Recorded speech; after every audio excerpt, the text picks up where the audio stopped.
Aloha, y'all. It is Tuesday, named after Tears Day, the Mars equivalent in the Nordic pantheon. It is a Mars ruled day esoterically. It is the 22nd of April. Before I get into the astrological weather, which you should pay attention to, the cards I did pull are major arcana cards. The Chariot card, if you're a Cancer, that's your card. The Tower card, this looks like it's corresponding to Aries in this deck, but it is what it is. And then number 41, dogs, companionship. So before I read the cards, let's look at the astrology. Sun's in Taurus, 2 degrees. Moon is Aquarius, 19 degrees. Mercury, 5 degrees Aries. Venus, 26 Pisces. Mars, 1 Leo. Jupiter, 19 Gemini. Saturn, 26 Pisces. That's exactly conjunct Venus. Uranus, 25 Taurus. Neptune, 0 Aries. Still technically conjunct Venus and Saturn by 4 degrees. Pluto, 3 degrees Aquarius, North Node 26 Pisces. So we've got Venus, Saturn, and North Node exactly at 26 Pisces, all conjunct. Black Moon Lilith, 2 degrees Scorpio, Chiron, 23 Aries. The major aspects hitting us today in the astrology: the moon is squaring Uranus, the moon is trining Jupiter, Pluto is opposite Mars, Uranus is trining Mars, the sun's opposite Black Moon Lilith.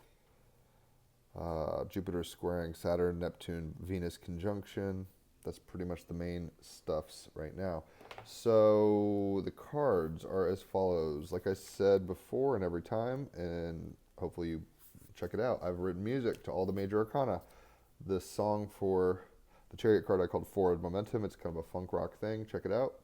So, taking charge of your own destiny, seizing the moment, letting that momentum carry you forward. Finish what you set into motion. Do not hesitate. You can do this. On page 36, the Chariot card. I am confident that with discipline I will succeed. Right? With Saturn and Venus conjunct in the North Node, all in Pisces, we can make our dreams come true, but it's going to take a little effort and a little work, a little discipline. The Chariot is the war vehicle that carries this dreadlock David Bowie-esque king forward to victory against his enemies. His battle dress, demeanor, and maturity suggest he has been navigating the battlefield for many years. In life, like Homer's great champion and Trojan war hero Odysseus, who in the Odyssey faces tremendous travails on his long return home after the war, the ingenious early won victories turn to absurdly challenging battles requiring enormous tenacity. Right? Pluto and Aquarius training Uranus and Taurus. Funky shit happens. Tower card clarifier, right? Weathered by time, experience, and adversity, he knows that he will not be successful without rigorous preparation, planning, creativity, and above all, self-control. He understands he must rein in his emotions and control his natural aggression and ferocity while focusing his mind on what he wants to achieve. He must not get carried away by his ambition and imagination. Balancing head with heart, masculine with feminine, he knows he must travel with complete concentration and awareness on the difficult path, all the while keeping his wheels in motion. Without control, the Komodo dragons pulling his great chariot will run wild and make a bid for freedom.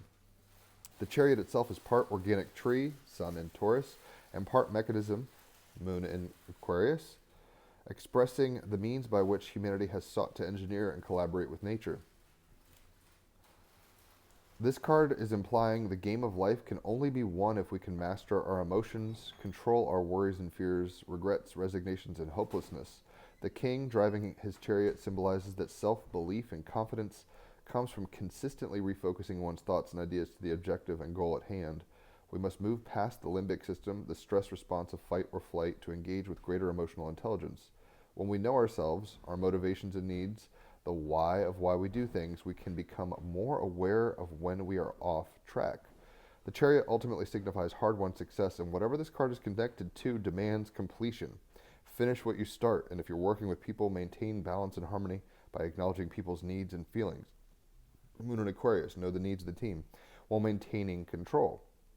We can consciously and creatively release frustration and engage in the power of positive self-talk, mantras that will keep our wheels turning in the right direction. Although you must take people's needs and feelings into consideration, ultimately you must take full responsibility for your words and deeds. So the chariot is about taking charge of your destiny, seizing the moment, letting that momentum carry you forward. Finish what you've set into motion. Do not hesitate. You can do this. The clarifying card is the Tower card, which is very chaotic energy, right? The song I wrote to this is electronic kind of dubstep stuff with movie samples. Check it out if you know the movie samples, plus 5 points. But I called it Shocker because this is electric shock coming from on high. It's ruining our tower, destroying what we know, the structures we've built. On page 54, the tower, I know that radical transformation is being required of me. Pluto in Aquarius, trining Uranus and Taurus. It's time like that.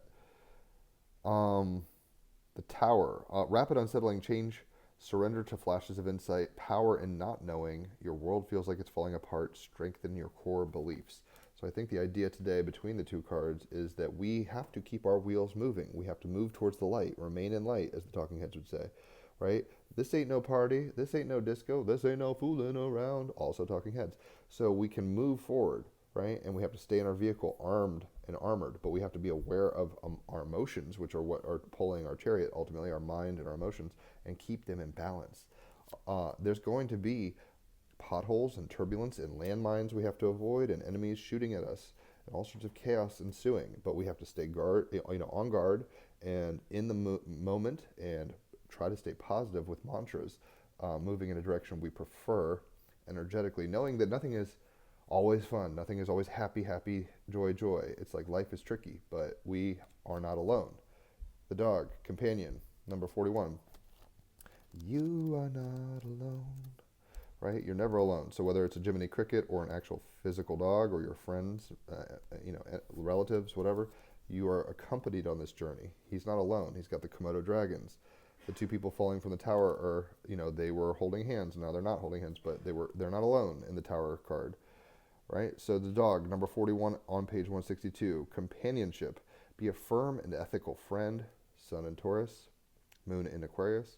Seek loyalty and honesty in your friendships. Our friendships should be supportive, not competitive. There's a difference between solitude and loneliness. Something hidden will be illuminated. That's really what the Tower card is showing us. It's like, look, this is where your weak points are. We all have aspects of ourselves that we do not appreciate or like. Learn to change these things if they do not benefit us, or lovingly learn to accept them. I am not an alcoholic, but in AA they say, God give me the let me see what I can change, let me see what I can't change, and the grace to know the difference, basically. So it's like, how do we lovingly change the things or learn to accept what we cannot change? The magic. Dog magic is loving and warm and protective. If you're feeling lonely or you wish to attract good, loyal friends, you can call upon dog energy for help. If you've been betrayed by someone or you feel mistrusted, call upon this energy to heal you. And with the sun opposite Black Moon Lilith, we might be wondering who our friends are, maybe getting a little backstabbed, or dealing with passive-aggressive kind of Jafars in the corner. We have to keep our wheels in motion. There's going to be turbulence, but we don't just jump out of the vehicle and kick the tire and say, fuck it. Like, we've got to keep going. But know that, insights, good and bad, profound change is afoot. The only constant is change. So keep your wheels moving. The wheel of the seasons changes. The sine wave of the yin yang is always going. So how do you maintain your poise in the midst of the battlefield that seems chaotic, explosive, and unknowable? You do it by keeping your cool, having friends, celebrating the little victories, and staying positive, basically. And not staying positive in like a too woo way and just being ignorant, but you get to choose how much energy you put towards the facts on the ground and how you spin the story. Because life is meaningless at some level, and we imbue it with the meaning of our hearts, minds, and spirit. So stay looking to the light of awareness, ground, Sun and Taurus, while using the technology at hand, Moon and Aquarius. It's going to have some bumpy pockets, Pluto in Aquarius, trining Uranus and Taurus, but we can do it with fun and lightness of heart and a joke, Jupiter and Gemini kind of energy. If you've enjoyed this, leave a tip, holler for a reading. I love giving them. People love getting them. I'm in Richmond, Virginia for a few days, so my hometown. I'm checking out the old stomping grounds with my girlfriend. Today we have a podcast with Johnny Enoch and Julia Common. She's a remote viewer and into aliens and other, health and all sorts of quantum healing. And he used to work for Gaia TV as the inner circle kind of guy. So he's an Aquarius, she's a Libra, I'm a Gemini, Raphael's a Libra. Should be an interesting chat. I'll post the link to that podcast for today in the comments. Otherwise, enjoy your Tears Day, and I'll catch y'all on the flip side. Adios.